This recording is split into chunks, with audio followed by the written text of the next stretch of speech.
Hello, survivors. This is Chris. Heads up, what follows is episode 19 of the GeekZip podcast that contains an interview of me, me being interviewed, about after the apocalypse, that starts about 32 minutes in. So if that's not something you're interested in, get off the bus now. Remember, we'll be back with Season 3, the narrative. We'll be back sometime late August, September.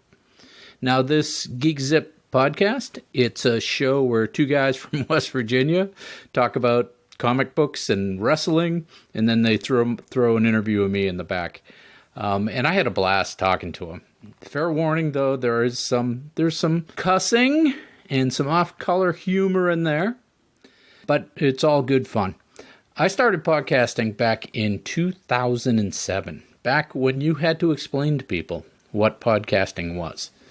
And there are and have been many shows like this where a couple of friends get together. They talk about some shared passion.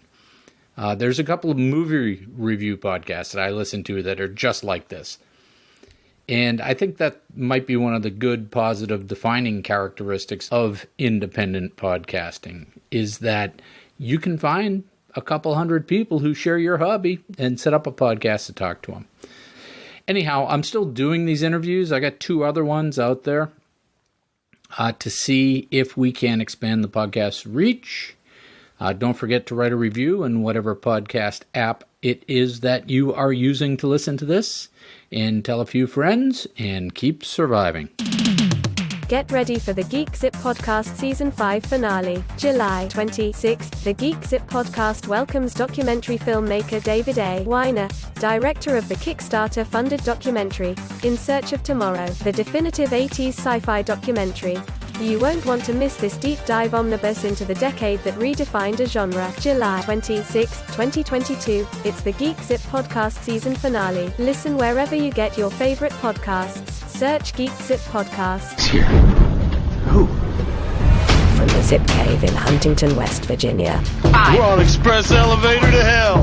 Going down. Comic books, superheroes, sci-fi, music, wrestling. It seems to run on some form of electricity.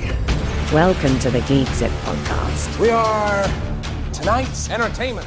It's the GeekZip Podcast. Ryan Zip, Christian in the Zip Cave. How you guys doing this week? Christian, how are you? We're doing great. Everybody doing good, I hope. Everybody's doing good, we hope. We have a great show for you today. Really great interview coming up with Chris Mad Dog Russell. He is a writer and created this really awesome podcast called After the Apocalypse. Sorry, I had to swallow. Oh, okay. Sorry.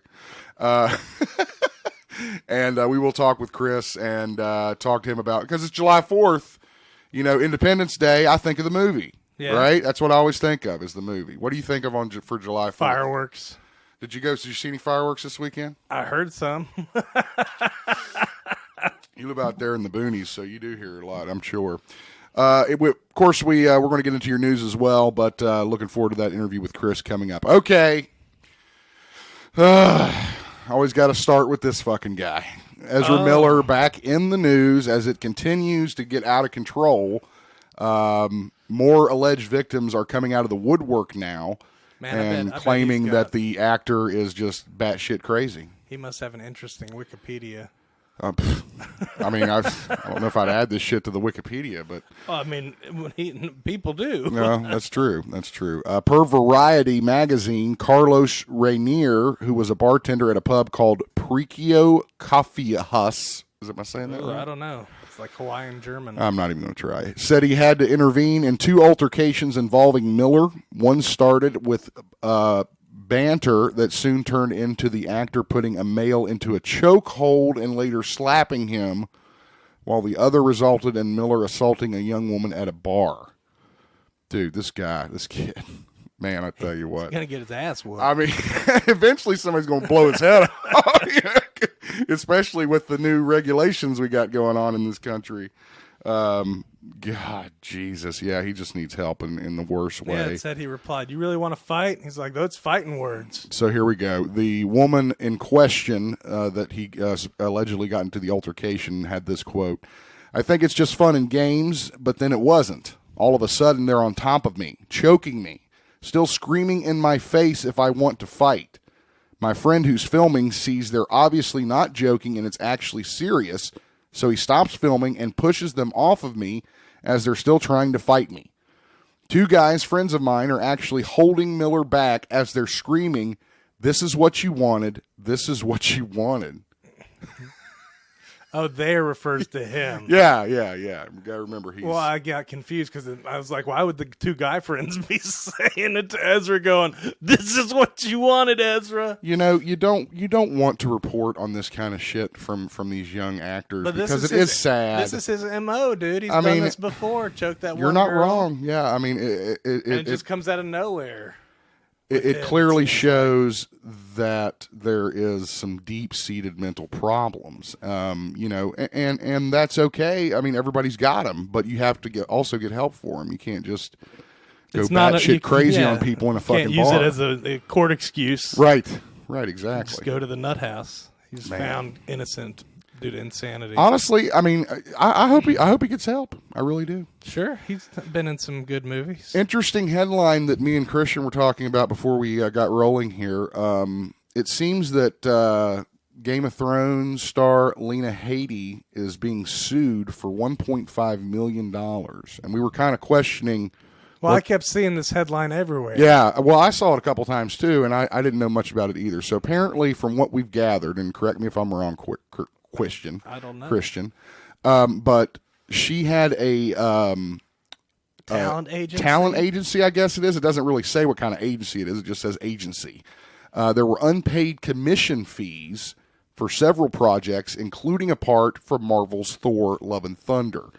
That ended up getting cut from the movie. So the headline is she's getting sued over a movie role that she's not even on the movie in. Right. But I mean, that's just, you know. So, but does that negate the money that she's owed these people? I know. Yeah, I mean, they're just phrasing it weird, you know. And you know, I mean, this sounds like something that probably could have been settled peacefully, but sounds like somebody's trying to prove a point, which could be her. That sounds like somebody just owes some money.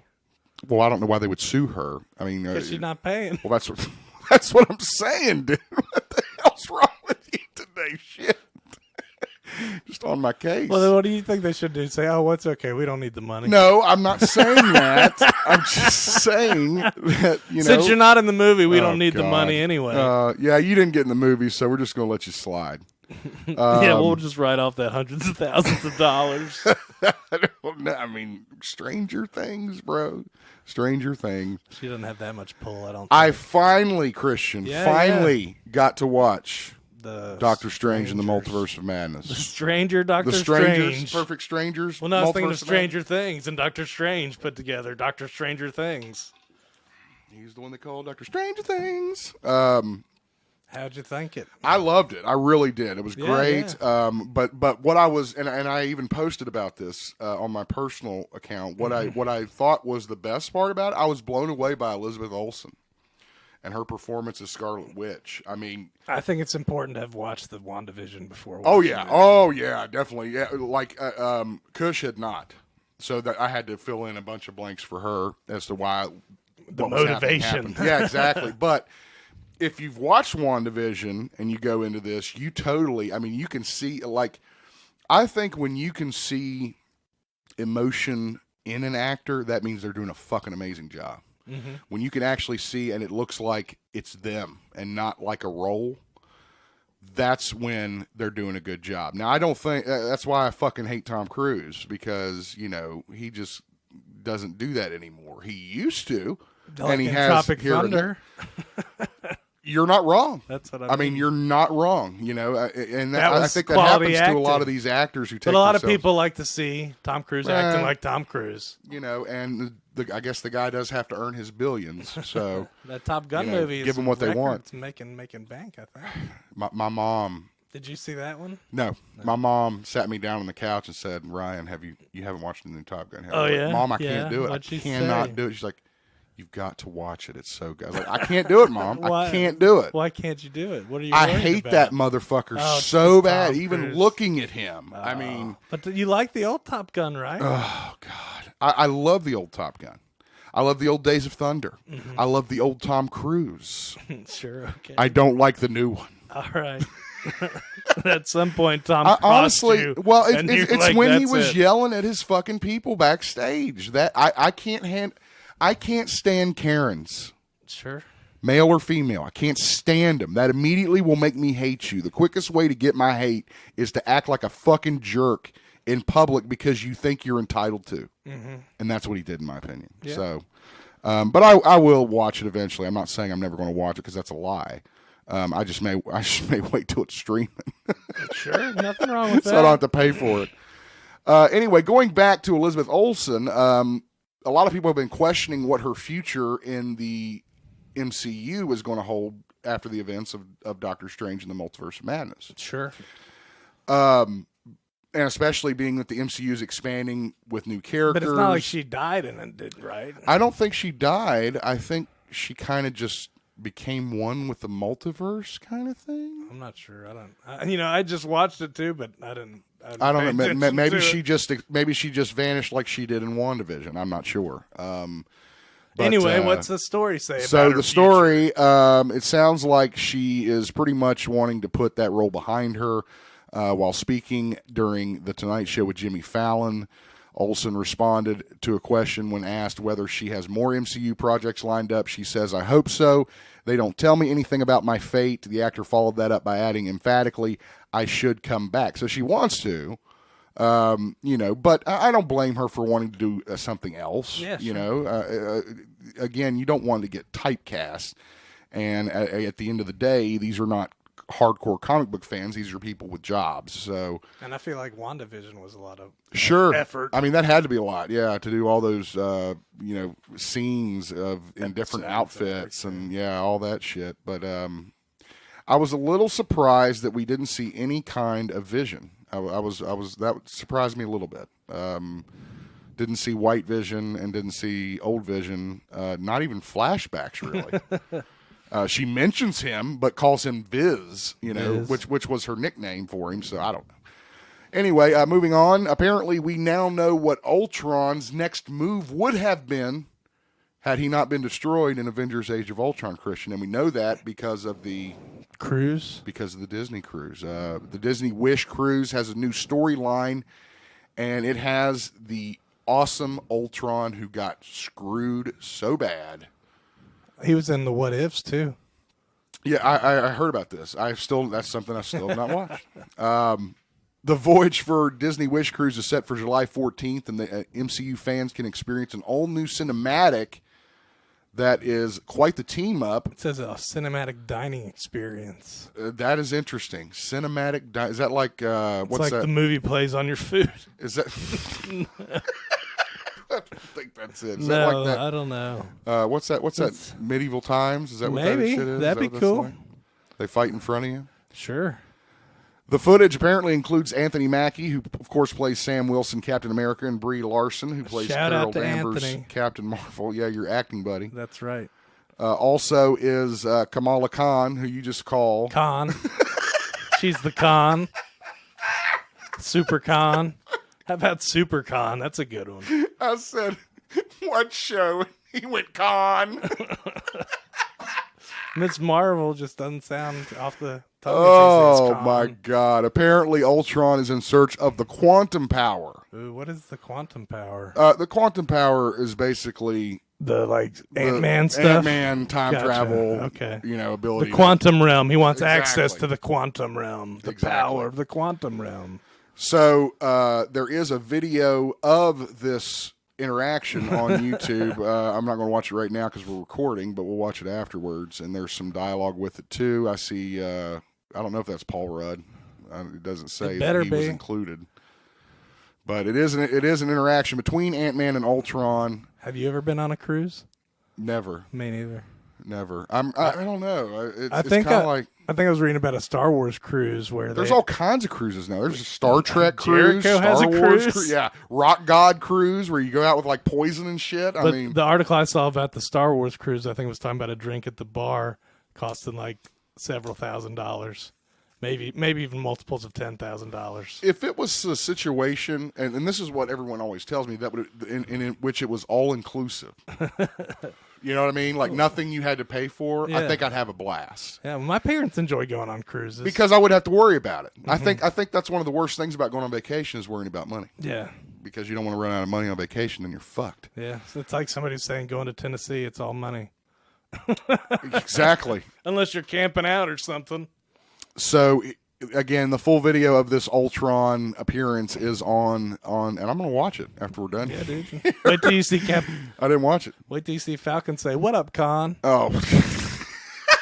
I hope he says that. I don't think he will, but This is my girl, Con. I can pray. We dropped this. I think we were one of the first ones to drop it from the official account, but I can't. I think it sounds like good news to me. I love these things. Godzilla vs. Kong 2 has been announced. It has a release date of March of 2024. It's called Rematch. I don't know what it's called, frankly. I don't even know if it's going to be a Godzilla Kong movie. Is it going to be a Godzilla Kong movie? Well, I mean, if it's Godzilla vs. Kong 2, it sounds like Is that what they announced the name as being? Because I I don't just know. heard it was a continuation of the King of the Monsters franchise. Yeah, that's what I which saw was here what saying. Godzilla vs. Kong was. So that's So my maybe that's question. what they just mean, a sequel to Godzilla vs. Kong. I loved Godzilla vs. Kong. It was everything it should have been. Yeah. You know, and it Maybe a little too much human stuff, but Yeah, they always have that always happens. But because the how else, kaiju stuff was top notch. how else are you going to get actors to play in it? You know, they're not going to play in it. It's like, Well, they should have voices. What if Godzilla and King Kong could talk to each other, dude?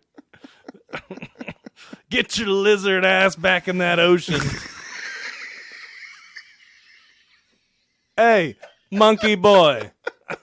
We got to team up against this stupid robot. get your lizard ass back in the ocean. Oh, God. Fans are excited to see what Sony has in store for Madam Web, Mademoiselle Web. which you think is totally worthless. No reason it to might have the be movie. interesting. Then why can't Craven have his movie? Because I don't like his name. I mind her name. Madam Web for, okay, so this comes from John Campia. He believes that Madam Web is, quote, something else. Let's see what he says. Spider-Verse. I heard the Spider-Verse was ending. It is going to be ending in the comics. How do you yes. end the Spider-Verse? We're going to find out. For a few weeks, I've heard whispers that the upcoming Madam Web project with Dakota Johnson isn't actually a Madam Web project at all, but rather something else under the guise of Madam Web. But I haven't found proof of that anyone else. I thought I heard Dakota Johnson was cast as Mrs. Fantastic. Well, they're saying that she may be Spider-Woman, Oh. which is, you know, if you're not familiar with Spider-Woman in the comic book, she's not really like Spider-Man. In that she can fly and that she's, you know, she doesn't web swing. My eyes went wide. She's Yeah, she can flying fly. around. I didn't Yeah. know that. Should be called Flying Spider-Woman. I don't know. There's a lot of stuff that Sony... See, this is the great thing about making MCU stuff. No Way secret? Home. Oh, Spider-Man No Way Home, because now Sony has all this canon from fans that they now know what the fans want. For example, they want Andrew Garfield to do a third Spider-Man. yeah. Somebody had the story that he'd signed up for one. But He might who have. knows? Why not? You know, if that's the role you're going to be remembered for, and that's how you make your billions, then who gives a shit? Why not? Exactly. And if you make people scream, which you will. They could even have a Disney Plus series, dude. Why not? So the rumor is that Dakota Johnson is actually making a Spider-Woman movie with Andrew Garfield's Spider-Man as a mentor. Mm-hmm. A lot like Dumbass's Flash movie, where Michael Keaton is the mentor. Ezra Miller, excuse me. Easy E. But again, the Spider-Man universe over at Sony, they've got to get back on track after Morbius. And I just hope they do. They need to bring it back to the theaters again. Give it another shot. God, you think the pandemic is the reason? Is No, that what I'm you're just going to blame it teasing. on the pandemic? Morbin time, dude. It's Morbin. The memes will save it. You saw the Obi-Wan meme I sent you, right? Oh, yeah. It's Oben time. Open time. Jeff Hardy continues to mystify us, not in his wrestling skills, but in his courtroom skills. Apparently, the dumbass pleaded not guilty to driving under the influence. Maybe he's got a case. He's a bird lawyer, like Always Sunny, dude. He knows bird law, drunk law. Bird law. Oh, man. I mean, I don't get this. I don't know what I like how it says the charismatic enigma in capital letters, like that's his, like, nickname. Well, it's because it's from Sportskeeda, which is, you know... Well, it's just funny. Is that straight up marks. Do we ever refer to him as the charismatic enigma? That was his nickname. Really? Yeah, you never heard him called that? I've never heard him called that. Are you serious? That sounds like a terrible phrase. That is what they called him in WWE. That's a terrible phrase. And Impact, I think. No I think wonder. he took it over to Impact with him. No wonder. No wonder he quit.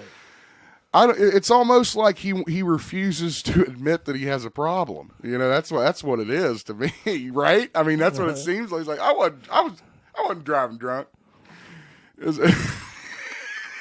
You know what I'm saying? That's all I can figure. I mean, and there's footage of him drunk off his ass in front of the cops. And he pleaded not guilty. There's dash cam footage. We saw it. It'd be like David Koechner or whatever saying, no, that wasn't me. Yeah. That's not me on the video. I'm not skank. That's skank down there. That's all I keep thinking about is Wes doing that crow Ain't me. The quote from the Crow. The quo, I know. The quo, I know. The quo. He says, that ain't not skank. I'm not skank. I'm not skank. So anyway, we don't know where this is going to go, but Jeff Hardy, my God, get some help, bro. You're not doing yourself any justice. You're getting fired from your jobs and suspended without pay, and supposedly he's getting treatment though. So we'll see where this goes, but I don't know why you would plead not guilty at this point. Maybe that's what his lawyers advised him to do. Could be. We'll just have to wait and see, and we will follow that. I am news. not a lawyer. I don't know how the law works, but he's You're rich not a lawyer? enough to get away with it. A new member has been added to the AEW roster in the guise of former WWE superstar Cesaro, now named Claudio Castag. That's his real name. That's his real name. Is that his real name, Yeah. Claudio? Yeah.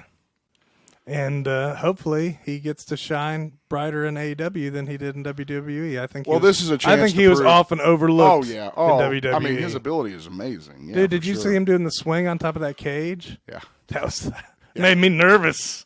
It always makes me I nervous. hadn't felt nervous like that in a always while, makes dude. me nervous when he does that swing shit, because not that when he's could on go top of so the wrong cage. so quickly.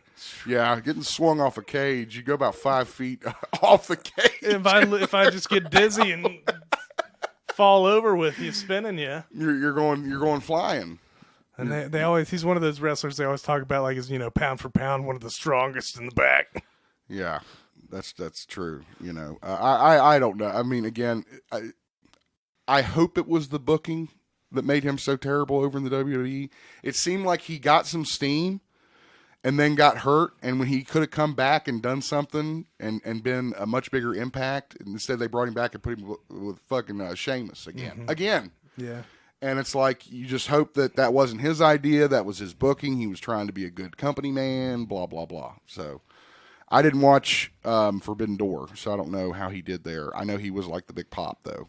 But I think he was a good fit with their group they have. Yeah, they've got that Blackpool Combat Club, which are William Regal trained wrestlers. And I just think there's too many factions on AEW at this point to keep up with it.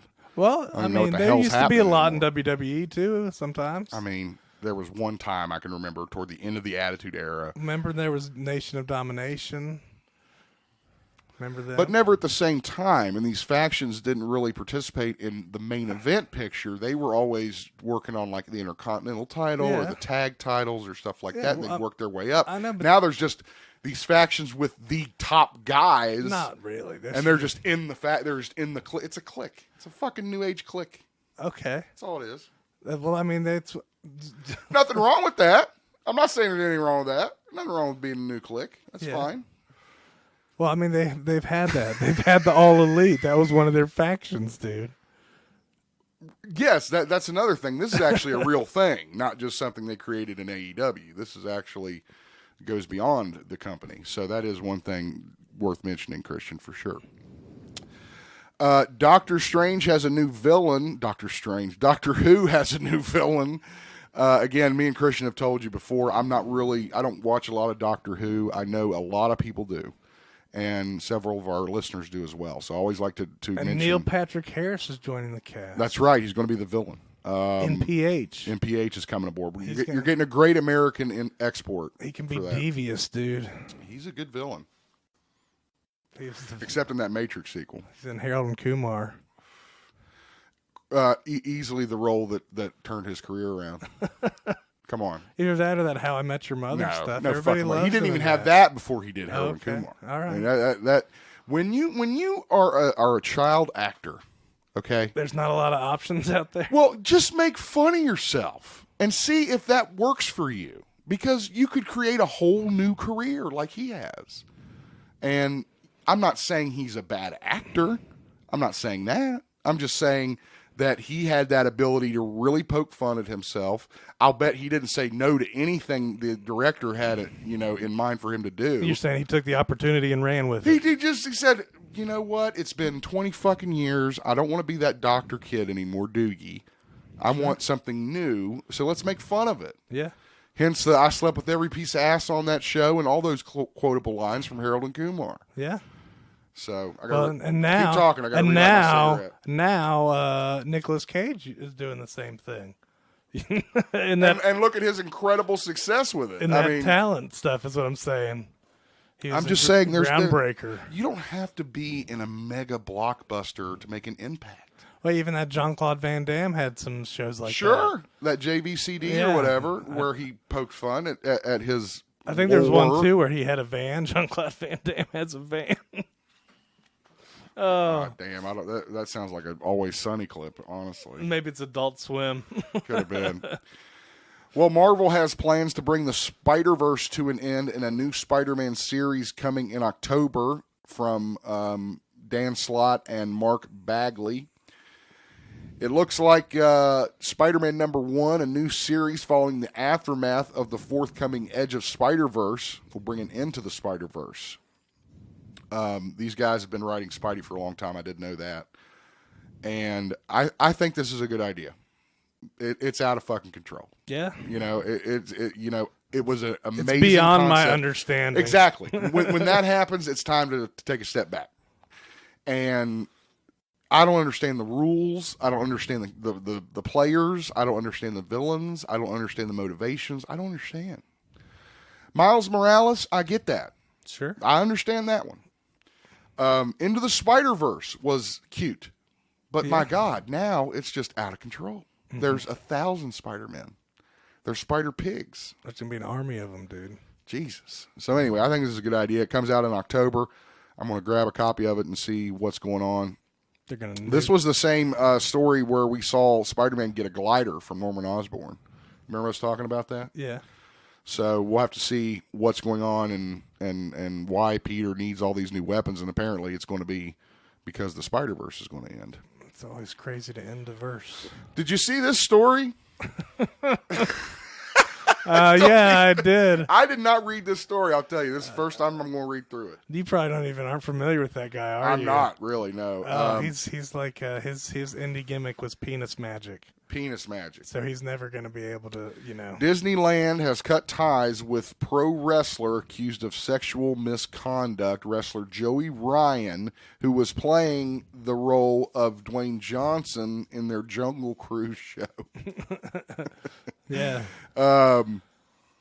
And what was his gimmick? Read right there, it says. Ryan was supposedly to have some sort of magical power in his genitals. Seriously. I wasn't making that up. And his opponents would go along with it and act as if he was tossing them around the ring by his, balls. So it's not his dick magic, it's his balls. It doesn't. That says genitals. It doesn't say balls. No, you don't think it's balls? Well, I'm just saying, dude. I thought he made it act like they were holding on to it and it was slamming them or something. What do you think about that name of his move? You like that? You see that? Oh, you pornplex. The you pornplex. Well, I mean, does Disney not vet these people before they bring them on? Oh my God. Taking anybody. Okay, let's see.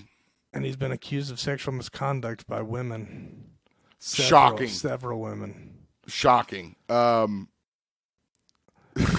I mean, even the report makes fun of it. It's like you hire a guy whose gimmick is his genitals, and you're shocked when he offends the women.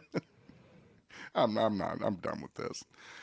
Disneyland, be better. Oh God. Yeah, vet your people for Christ's sake. Red Dead Redemption. Okay, let's talk about that one first. Did you ever play any of those? Never. I played one briefly, and it was on the Was horrible... it the newest one?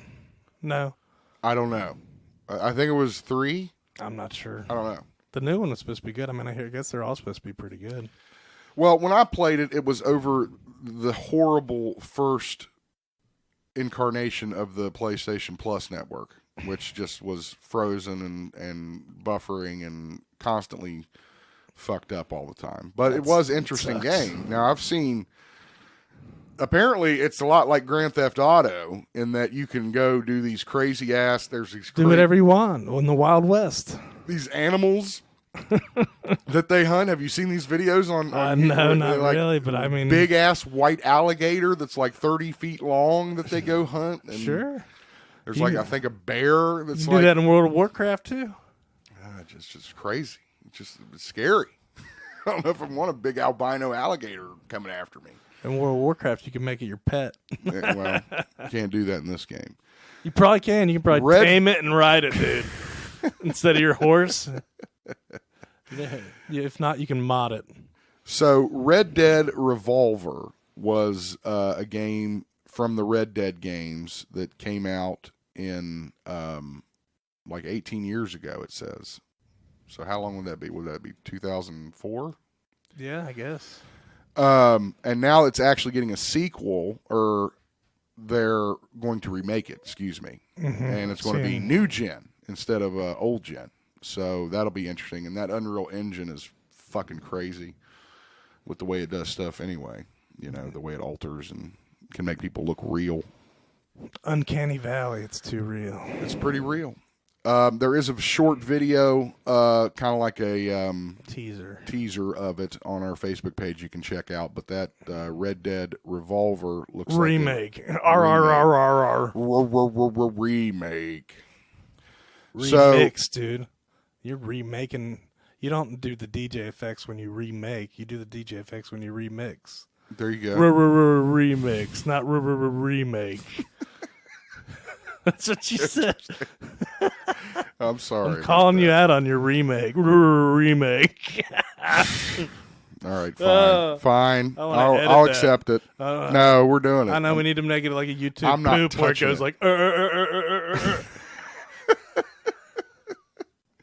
Well, it seems like every week we're talking about Millie Bobby Brown. She's big. She's back with another news story. She's joined the Russo brothers' new film, The Electric State. So Millie is just kicking ass, dude. Yeah, well, I'm ready for the end game of Stranger Things. I finished up this season. I am about an hour into episode 8, which is the second to last episode. So I'm getting there. Got about 3 hours left. I couldn't believe how long that shit was. That was crazy. That was quite a. I'm saying it's kind of like Empire, dude. Really? You'll see. It's kind of like Empire, dude. I am your father. So you're spoiling shit again. I am. Like you always do. Her dad was. Shut up, motherfucker! Number 1 was her dad. Oh God, are you lying? Please tell me you're lying. Don't say that. Totally on the podcast. lying. Okay, man. good. All right, God. I don't know. He you like to do that. impregnated her, and they wouldn't let her get an abortion. Oh, God. Because it was illegal, and she had to go to Indiana. Jesus Christ. Sorry. That's just the state of things now. It's fundamentally transformed. I mean, I guess you're right. As hard as it is for us to keep our... we got a Discord from my son. Here, I'll turn it off. That's pleasant. It's really quite pleasant. There you go. Sorry about that. My ring scares me. Really? When a Discord calls you? No, just like my phone ring. Oh, your phone ringing? Yeah, or even when people call my name, it makes me jump.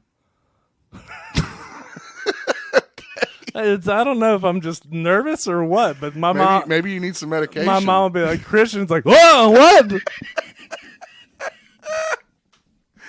Oh, God.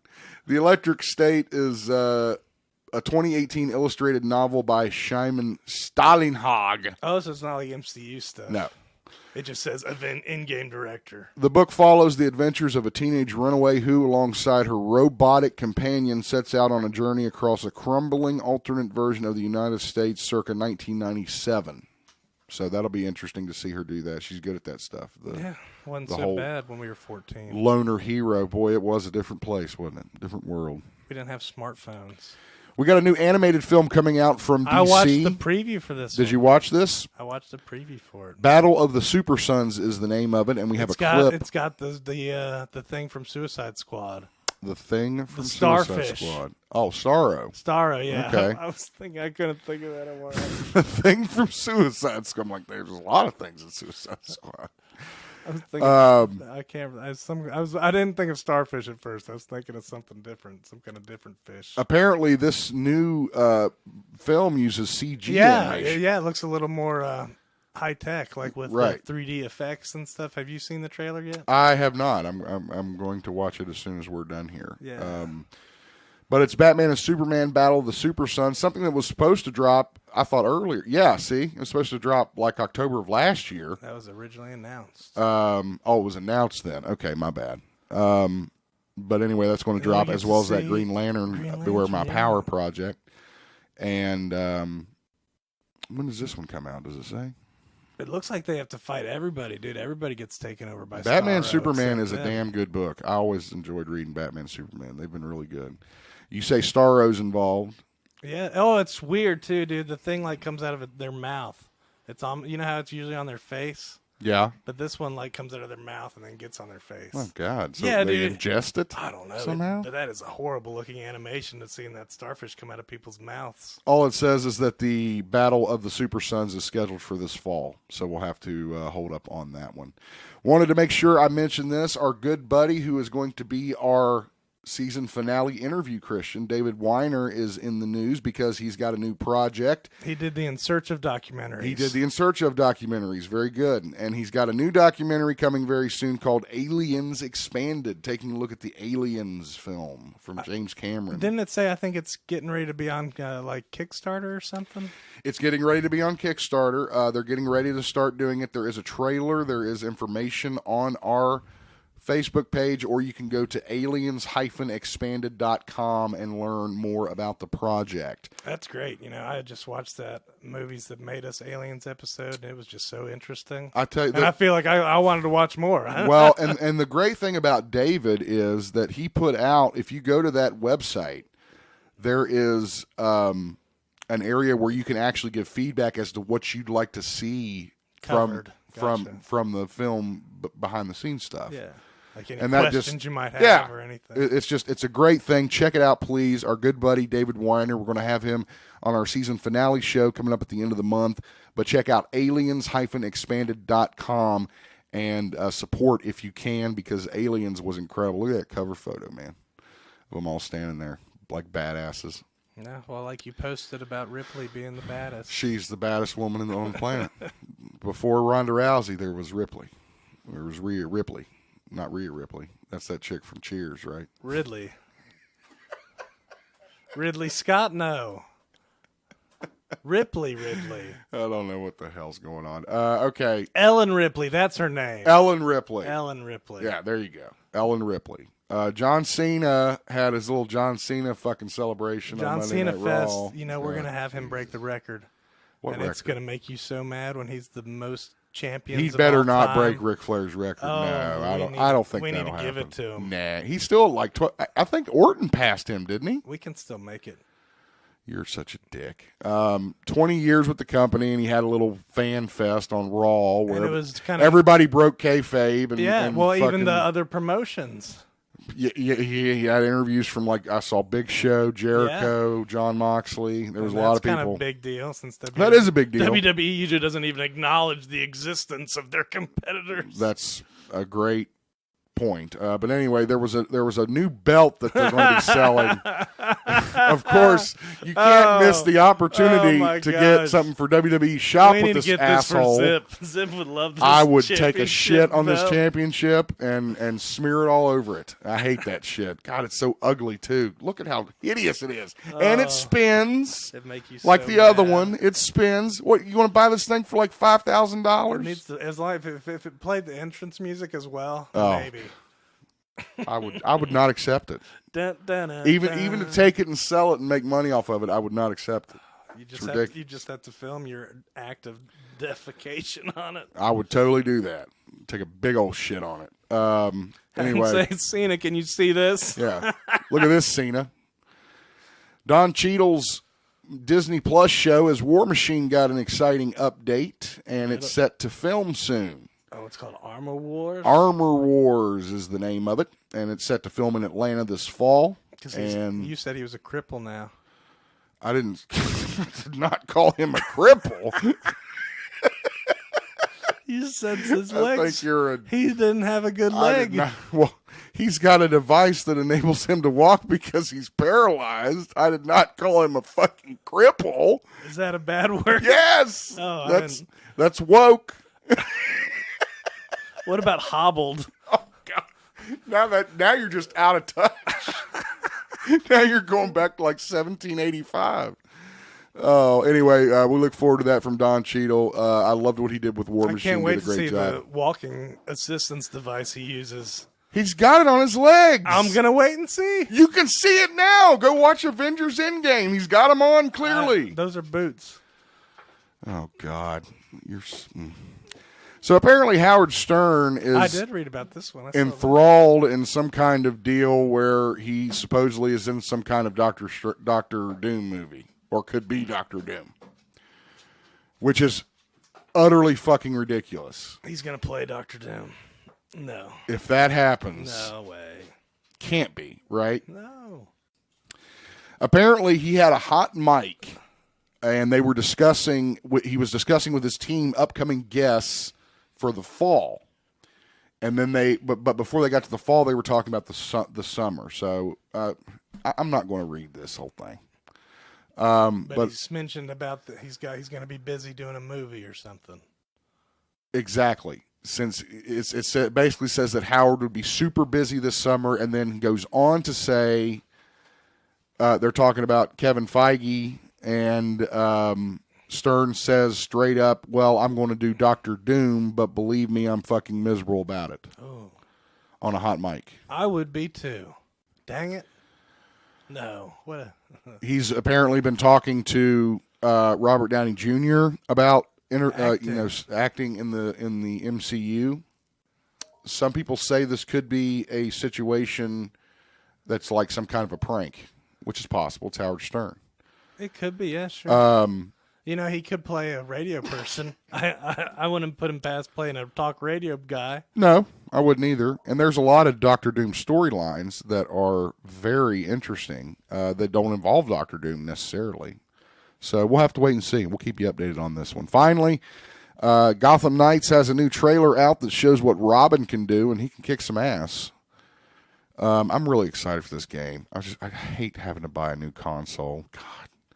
It's going to be so expensive, dude. I really don't look forward to doing it. Wait. Yeah. Hey, Sammy Z. Corbin he was telling me about his dad's trying to sell his PlayStation 5. Well, we might talk about that later. But anyway, new trailers out for Gotham Knights. You can check it out on our Facebook page with the official Robin character trailer. All right, that's all I got for the news. Christian, you got anything? What you got? Nothing? I thought there was something, but I can't remember it now. Happy Independence Day to everybody. July 4th. July freedom. 4th was well, by the time this airs, it would have been yesterday. All right, when we come back, we're going to be talking with Chris Mad Dog Russell. He is a writer. Wait, I'm going to do the speech from Independence Day. Oh, okay. Hang on just one second. We will not go quietly into the night.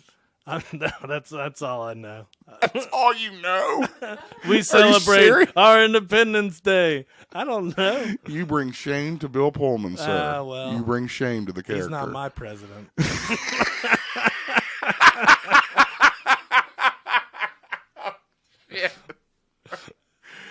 Oh my God. Anyway, Chris Russell is a great dude. We can't wait to talk to him about his podcast After the Apocalypse. And we're going to ask him, what are our chances? Yeah, because it's a close. It could be coming soon. Getting so close. Stick around. We're coming right back. Get ready for the GeekZip Podcast Season 5 finale, July 26th. The GeekZip Podcast welcomes documentary filmmaker David A. Weiner, director of the Kickstarter-funded documentary, In Search of Tomorrow, the definitive 80s sci-fi documentary. You won't want to miss this deep dive omnibus into the decade that redefined a genre. July 26, 2022, it's the GeekZip Podcast Season finale. Listen wherever you get your favorite podcasts. Search GeekZip Podcast. GeekZip Podcast back with you, and joining us over the internet is Mr. Chris Mad Dog Russell. How you doing, Chris? I am fantastic, Ryan. How are you doing? I'm doing good, buddy. I'm doing good. Thank you so much for coming on board with us. I know it was kind of a last-minute thing. We were trying to scramble and get you in, and I'm so glad that we did. Because as bleak and dark as it sounds, I've been looking forward to this conversation. Well, thank you. Yeah, so We're excited to have you. Excited to talk about the post-apocalypse. The apocalypse, huh? For I didn't sure. know. My border collie is having his way with the tennis ball over here. I don't know if you can hear that in the background. I don't hear anything but your I know gorgeous you guys voice, have Mad dogs Dog. that go off every once in a We while. do, yeah. Well, they come in the room and it's hardwood floor, so you get the click coming on the floor, and I tried to fight it, Chris, and then I was just like, you know what, fuck it, I just don't even care. Yeah. All right, so Chris, So I didn't know it was going to Yes. be the two of you guys. Your tag team me tonight. The well, 2-on-1. we like to put as much pressure on our guests as possible. So I always like to it's like have a Rob Lowe home video. I usually just sit back and listen. Yeah, I'm not Christian sure doesn't talk much. Yeah, How involved they are in the video. not much. Of course, you could check out Chris and his podcast After the Apocalypse at shows.acast.com/after-the-apocalypse. And Chris, how did you get into that? I mean, what drew you to the fine art of the dystopian future / apocalyptic outlook? What brought that on? Yeah, so I've always loved this, I guess, genre you would call it, right? This apocalypse. I'd call it that. I love the old movies, all the old movies about it, all the old science fiction books. It's been around for a while, it goes through cycles, right? For a while in like the 50s and the 60s, it was all nuclear apocalypse, right? Because everybody was kind of afraid of that. Sure. And it came into a new sort of popularity in the 2000s, and I think that's just because the world seems more apocalyptic to us, everybody now, right? Now, why is that? Why? I mean, is it because just everybody hates each other? Is that what it is? I mean, exactly. I think we just have access to it all now, whereas before we could just go about our days, till our gardens and be happy. Now we got stuff in our face all the time. That's true. It feels. I'm so tired of once in a lifetime events happening during my lifetime. I'm so tired of it. I really could go a couple years without any kind of fucking virus or tsunami or earthquake or any of that shit. So you just kind of always been into it, like from the films, from the stuff like that. Okay, I got you. And I've always had a sort of a zombie apocalypse novel in my basement, and I really loved it when the Walking Dead came out. Oh yeah. I missed it when it first came out. It was like a season in before I got started watching it. And sure. I actually had Yeah. Go ahead. No, I had to train for a triathlon, so I was spending a lot of time on the trainer in my house, and so I had to watch something. So I downloaded The Walking Dead. And it was awesome because every time the zombies came out, I'd pedal faster. Run your ass off, right? Yeah, pedal your ass off, right? Yeah. I mean, it's crazy, that show, and I think a lot of people had that. They kind of had to, because I mean, let's face it, with a few exceptions, and I mean like Romero and a couple others, Boyle and stuff like that. I mean, nobody was really doing zombies justice at that time. They were really becoming camp. I started seeing crazy shit like zombie monkeys and Fucking, I mean, just it was bad. It was a dry time, and that show just came along at the perfect time. To reinvigorate the genre. But those early Romero movies, I love those early Romero movies. Oh, those are the best. Right? Oh, I think my entry point was the second one, the one in the shopping mall, which that's Dawn of the Dead. They were just funny, right? They were campy as hell without trying to be campy. And I mean, I think that's where Sam Raimi got a lot of his success from, is, not necessarily trying to be campy, but doing it in a way where it's okay to be campy. Rob Zombie does that with his movies a lot. But you can tell he's trying to do it, right? That's his right, exactly. Campaign. He's like, this is how they would talk, this is how they would act, this is how they would dress, and you're like, how do you know? Yeah. He's a very confident guy. But, back to your question, right? So I had all this bubbling around, and I've always been the guy with his head in a book. So I've read through all the classic science fiction and all kinds of stuff. And so I was like, I was thinking about it today. It's like, when Cyclops from the X-Men takes his visor off? Yes. Mm-hmm. And all that crap shoots out of his eyes. The energy blast, That was me starting writing when I started writing this series, because I had so much stuff in my brain. You've been thinking about it for so long. Yeah. Right? Yeah. So when the apocalypse, our own apocalypse, and I started calling it the pandemic, I started calling it the apocalypse. I mean, it might as well be. Jesus Christ. Especially, with the aftermath that we're seeing now, for Christ's sake. Is that why you chose to pandemic as your apocalypse? Yeah, it was. I had another series. I always have 3 or 4 of these things in my brain, but I had another one that was sort of zombie. But this one was definitely about the pandemic, right? And because I was in Atlanta at a trade show, just that second week of March or third week of March, when the shit just hit the fan. I don't know if you guys remember this. The world just sort of came to an end. I got laid off. And I remember well. Yeah, it felt like the end of the world. I mean, I came home and I sat down and I went, this might be it. I was like, this might be it. It felt like you were going to be that guy, pushing the shopping cart down the empty streets. Right. So exactly. So I put a story together then, and then I strung together a few of those and said, you know what, I need to get this out there, but I don't have the energy or the time to write a book, so I'm going to do what I know. I'm going to do a podcast. Nice. And I hired a guy to do the voice for me, which worked out really well. And here we are, 2 seasons later. Well, and also you become kind of a podcast guest expert on the apocalypse and the the dystopian future kind of. You think that's how it's going to happen, Chris? It's going to be some kind of virus. You think that's what's going to do it? If you look, so here I read this other book one time by this guy. Yeah. If you look at the macro patterns, there's a 10% population loss about every 100 years. And that's either a world war or a disease of some sort. I can see that. Right? I can see, like, through history, so you can definitely connect your dots. Yeah, we're definitely due. We're due. But, I mean, we've lost a lot from COVID. If you think of worldwide numbers... Yeah. And I mean, does anybody know anybody that hasn't had it or had it themselves at this point? I don't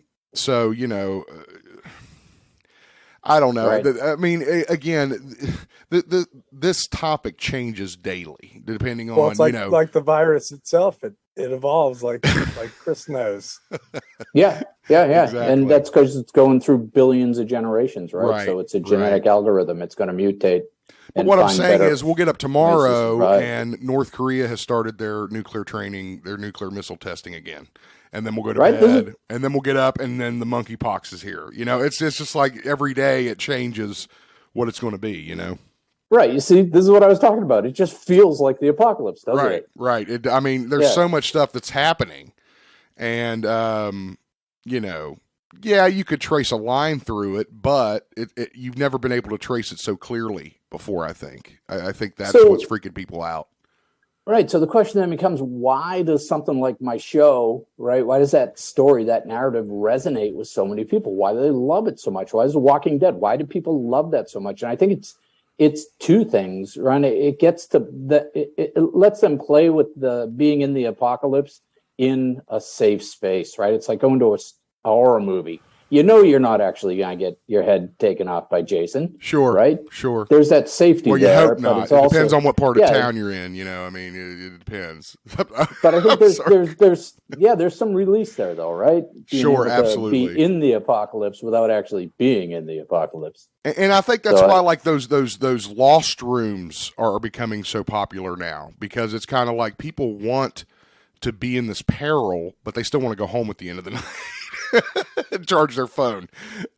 So, you know, I think you're right. I think, you know, it's a bleak outlook. I don't see zombies quite on the horizon just yet. But, you know, we never say never.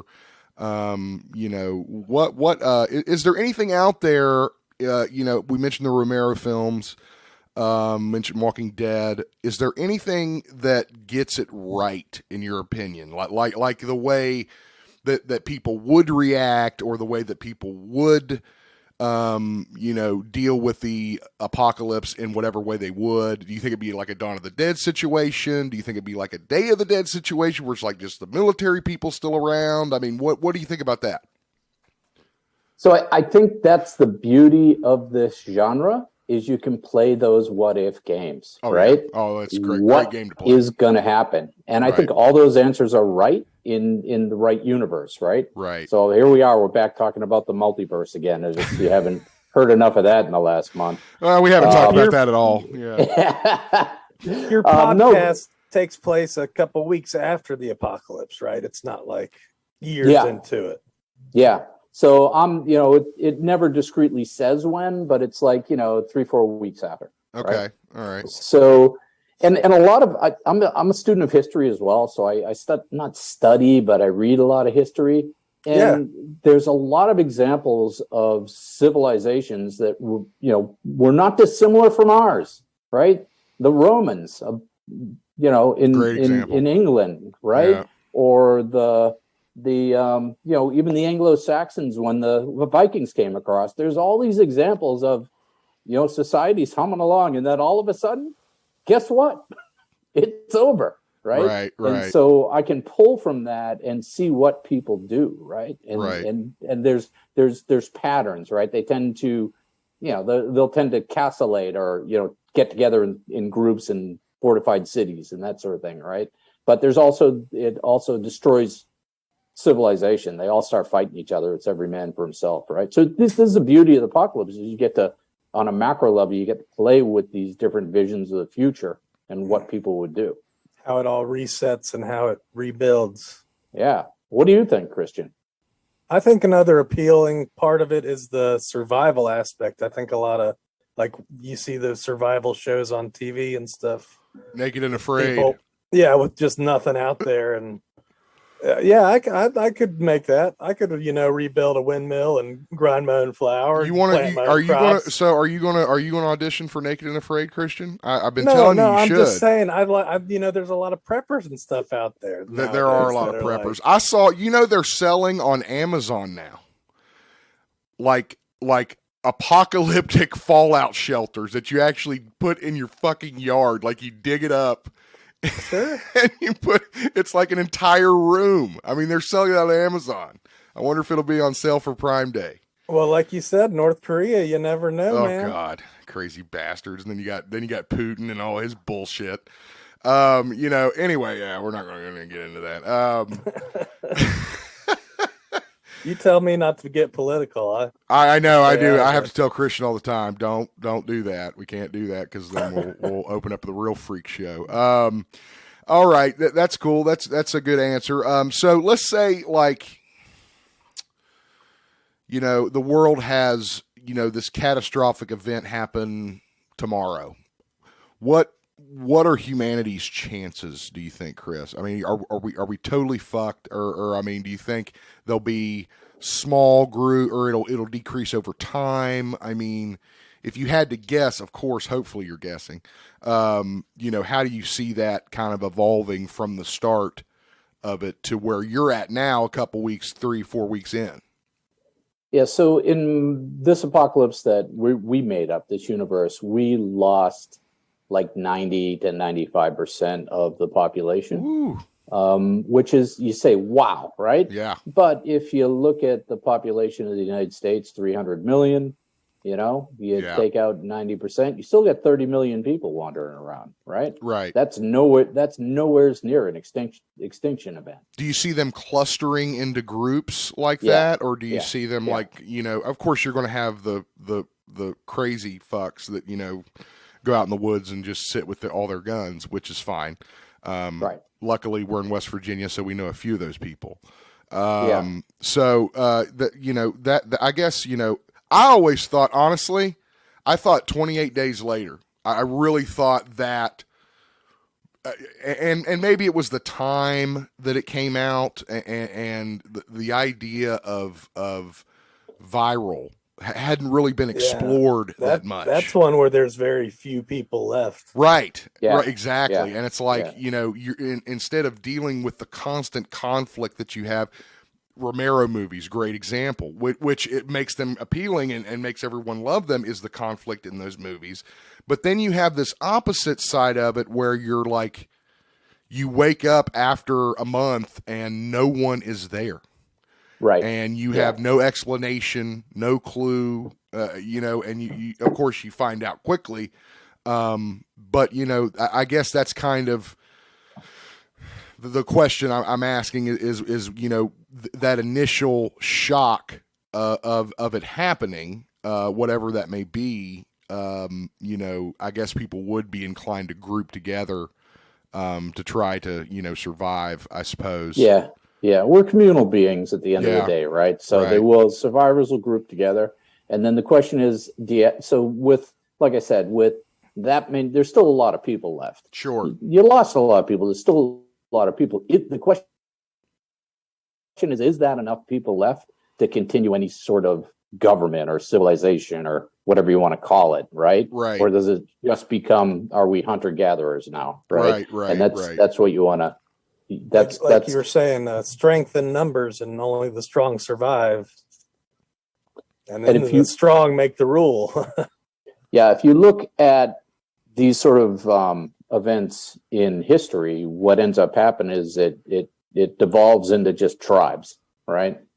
Yeah. But then those tribes start to consolidate into bigger tribes, and then sort of city-states, and then countries, right? It takes a couple hundred years, but that's about how long it takes for a new nation, if you want to say, to form. Sure. Yeah. And so the question is, can you shortcut that? Now, with our big brains. What kind of skills do you think are going to be the most vital when it goes down? Obviously, knowing how to shoot, that will be very good knowledge. But like I'm just trying to figure out what I should get into and know for the apocalypse, so I have some kind of value in the group, rather than just being the fat, rather than just being the fat guy that eats all the food and bitches about how shitty things are. Yeah, cardio. Yeah, that's one of the rules. We got to work on that one. We both do, yeah, for sure. You're screwed, Ryan. I'm fucked. Yeah, I mean, I tell you, the apocalypse goes down tomorrow. Don't be anywhere near me, because I'm telling you got to make sure you buy the cigarettes too. You're going to run out of cigarettes real quick in the apocalypse. It's the first thing. Probably not. I'm the guy like the in the '80s apocalypse movies that's kicking the cigarette machine glass and looting the cigarette machine in the bar.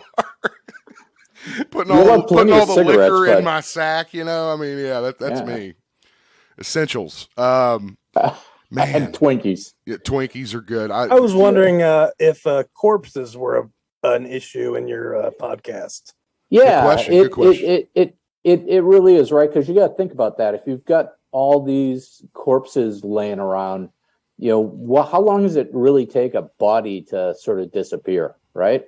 Long time. You're, if it's springtime, if it's summertime, if it's wintertime, and we're in Tennessee, how long is that body going to hang around, right? Right. So, in season 1, we were like you guys said, just after the apocalypse happened, and so those bodies were fresh, right? So you can have a lot of fun with the smells and the fluids and all that stuff, right? And get very descriptive with that stuff. Like, for example, in a sealed house, you walk into a sealed house that has a couple of corpses in it, that's going to be awful, right?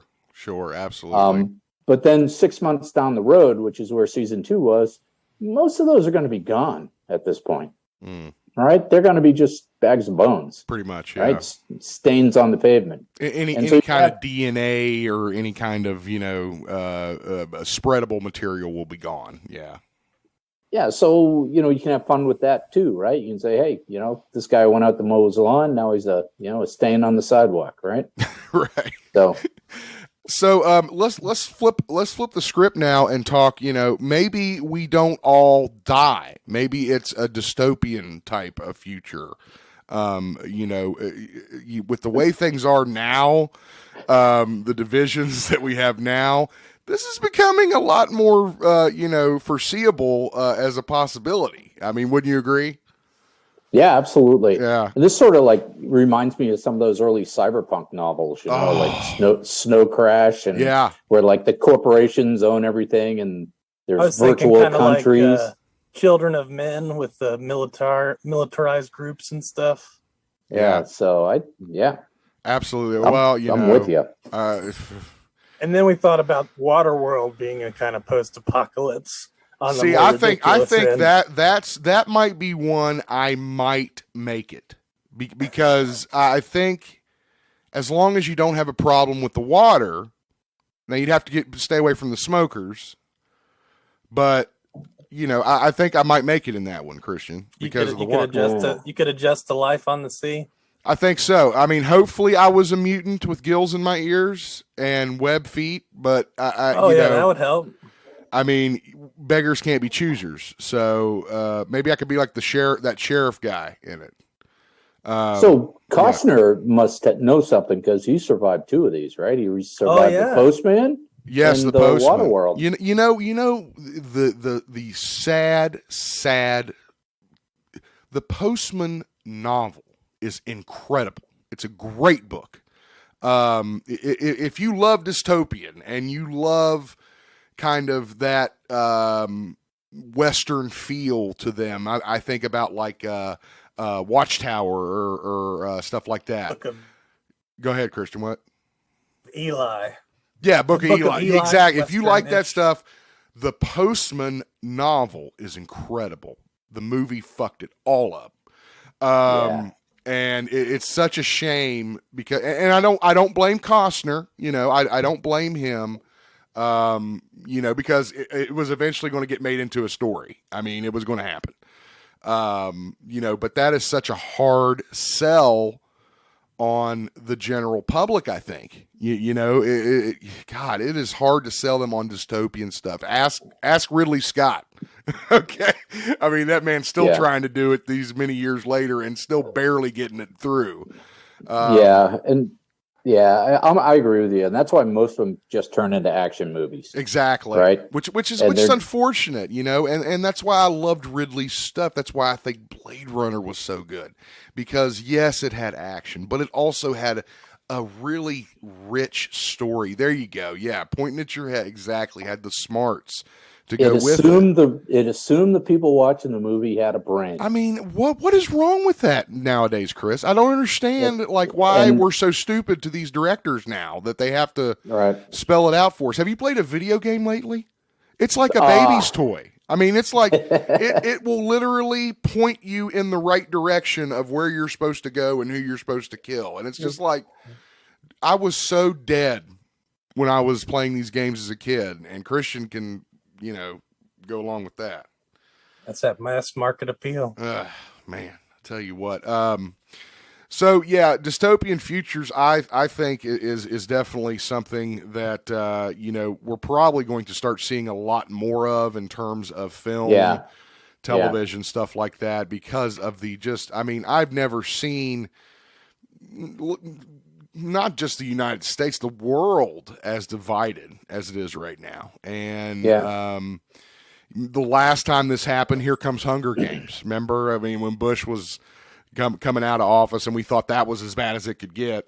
Here comes all these dystopian movies that came out that were popular based off these books. What was that one, Christian?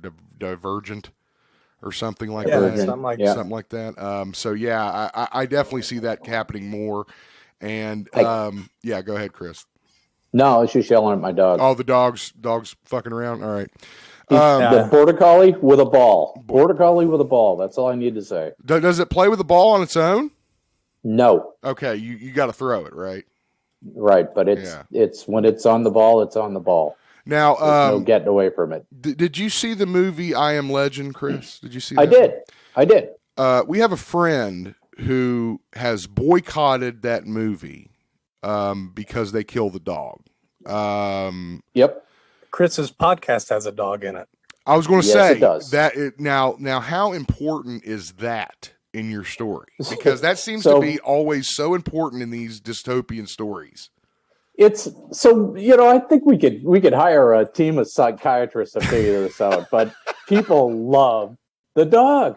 It's just like, whatever you do, don't kill the dog. It's funny. The cats don't make it. It's always funny. You never see a cat in anything because they're like, I don't give a shit. Whatever. We don't care about the cats, but yeah, we have this dog, and he's a military trained dog, right? So I got to play around with the German commands, like the German commands for attack and stay, and all that stuff.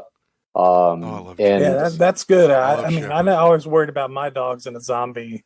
I figured they just run right after the dog. Your dogs are screwed. Yeah, because your dogs are old. They and wouldn't listen.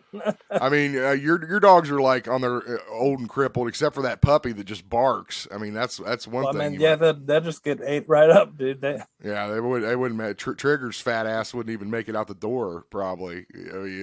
These dogs that Christian has, Chris. How many dogs do you have, Christian? I've got 3 right now. Wow. And one of them is on his last legs. Literally. Wow. It's funny. I was making fun of my dad, though. I said, "You got old dog legs for arms." Old dog legs for arms. Don't make fun of my arms. That's a good visual. I'll have to use that. Christian's the best with that, Chris. I'll tell you what. All right. We are almost at the mark here, Chris. I want to mention your amazing podcast and your page before we go. Now, are you on social media? Is the show on social media? I wasn't able to really track any of it sorta. Yeah, go ahead. You can only do so much, right? Right. So I have a Facebook group, which if you just search for After the Apocalypse, you'll see the logo. Okay. Same with all the podcatchers, right? Just search for After the Apocalypse. Gotcha. You'll see it. We know we're getting, go ahead. No, we're getting great draw. Season 2, I think I was coming in at like 17,000 downloads a month. So damn, it's getting, and it's all congratulations. Organic, that's great. Yeah. And it seems like a lot of you're getting stellar reviews too. It looks like. Yeah, it's funny. I was just looking at that today. It cracks me up, right? So it's a 4.9 stars, right? And you know why? Because there's that one. That one fucking guy. Yeah, I know. That one guy. God, I just wish they put the address under the name, just so I can. Not even the address. Not even the address. Just the number, so I can call and be like, dude, what the fuck is wrong with you? Well, that's like the teacher that won't give you the A when you're that right next to it, Yeah. But I think that right there summarizes social media. You just about nailed it, brother. Now, you do have the Patreon account. We always tell you if you listen to a podcast, understand that these aren't guys with just phones, okay? This stuff costs money. It costs production value like anything else in entertainment. That's why I have one. Takes time. Time is money. Yes, time is money. But Chris has a Patreon set up for his podcast, which can be found at patreon.com/After the Apocalypse. And you've got merch, dude. You've got merch. You've got some merch. I was super surprised to see people actually buying this stuff and putting it on and taking pictures. I was looking around at the shop before we got on. I think I might go back and get me something. Yeah. Chris, you've been so great. What a great conversation. Thank you so much for joining us, sir. My pleasure. My pleasure. You guys ever need anything, let me know. Yeah, it's been a lot of fun. All right. Hey, you guys got a promo you could You guys should record a promo, and I'll put it in for you. Sorry. Proceed with your outro. Sorry. I've never been asked to do a promo. Well, I mean, he looks at me like say I promo and like 50 things go through my head. So does that mean something different? Well, okay. So, okay. There's the opening, there's the closing, there's sweepers in the middle. So yeah, there's. Remember when somebody asked Aaron about where he could find some blow, and Aaron thought he was talking about getting his dick sucked, but he was talking about cocaine. Yes, I do. Shit. I will just cut a promo probably from what we recorded here, Chris. Don't worry about it, buddy. I appreciate it. All right. But yeah, that was great. Excellent. If you ever need us to return the favor or anything, or looking for voice for something like that, feel free to reach out. Our next season is going to kick off probably in September or late August. So I may come back around and have you on again if that's cool. Yeah, no worries. When is this going to drop? You filling void this week, or? Yeah, well, this is going to drop next Tuesday. This coming Tuesday, It'll drop. We'll cut the rest of the show Saturday, and then I'll edit it over the weekend, and then it will drop Tuesday morning. And of course, we'll link to all your stuff in our descriptions and posts and stuff like that. Yeah, if you want, you can send me the MP3, and I'll drop it on my feed. Great. So. Yeah, absolutely. Right. We'll do. Thank you so much, Chris. We appreciate you joining us. I'm between seasons, so I get the free wheel. Oh, there you go. Hey, everything is a promotion, brother. That's the one thing I can tell you. Everything is a promotion. Thank you, buddy. Have a good night. All right. Cheers. Take care. We don't write the headlines. Gentlemen, let's broaden our minds. We just make fun of them. The GeekZip Podcast.